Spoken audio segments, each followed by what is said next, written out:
হাদিসে একটি উক্তি বর্ণিত আছে এরকম যে, আমি আশ্চর্য বোধ করি ওই ব্যক্তির উপর যে মৃত্যুকে নিশ্চিত করিয়া জানে, তারপরও সে কেমন করিয়া হাসে।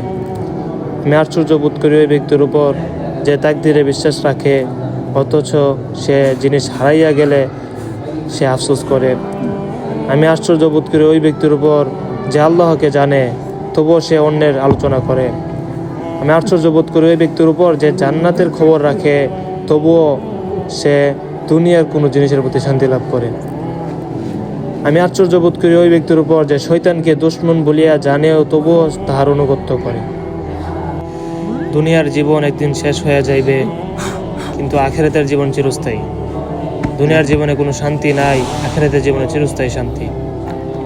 মানুষ মাত্রই মরণশীল। এজন্যই দুনিয়াতে থাকতে শয়তানের বন্দেগী না করে আল্লাহ তাআলার বন্দেগী করার তৌফিক দান করুন আল্লাহ তাআলা আমাদের সবাইকে।